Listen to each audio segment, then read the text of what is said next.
I'd like to get your take on the Jerusalem Times report saying that they are planning, Iran, another October 7th style attack. Of course, that would be during Ramadan, the holiest month of the Muslim calendar. Do you think they would actually be successful in undertaking something like this?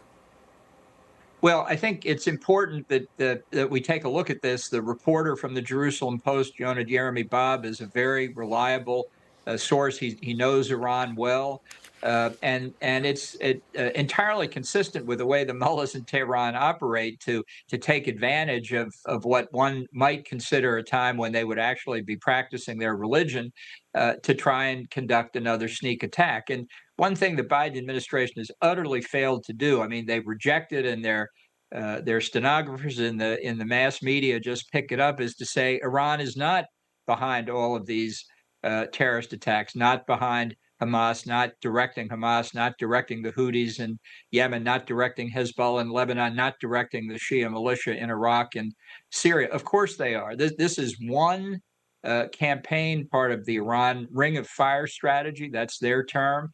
I can't predict every next step Iran's going to take, but to take advantage of the holy month of Ramadan would be entirely in character for them. Well, we have Joe Biden, though, talking about a ceasefire, and Netanyahu says, no, that's actually not so fast here. What do you make of the sort of the disconnect that continues on between Biden, this particular administration, and Netanyahu and Israel, our biggest ally?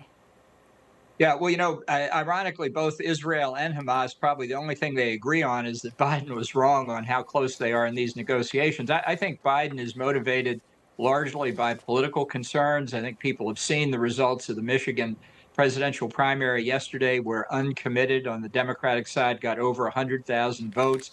They're very worried about the left wing of the Democratic Party, which has shifted their entire party from largely a pro-Israel party to a pro-Palestinian party.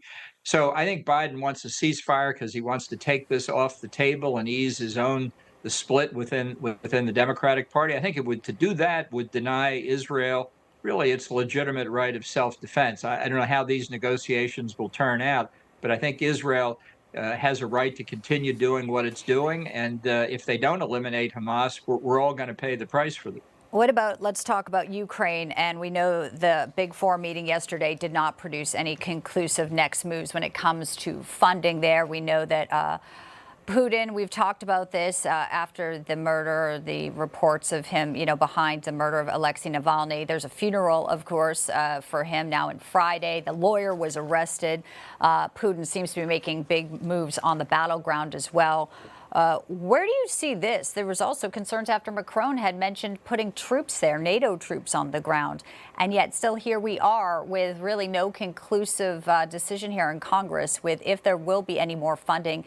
And if there is, where's the accountability of how the money is being allocated, Ambassador?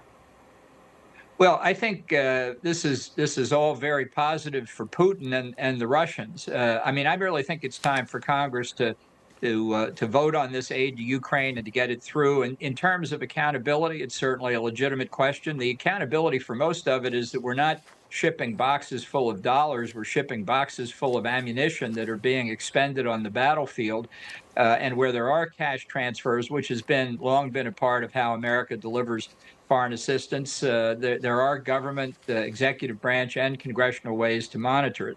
Stopping Russia from being successful in its unprovoked aggression against Ukraine is not an act of charity by the United States. It's in our core national interest to have peace and stability in Europe. So this is something that, notwithstanding the Biden administration's wretched policy on the Mexican border, we need to support the Ukrainians who are doing our work for us in helping to decimate the Russian army.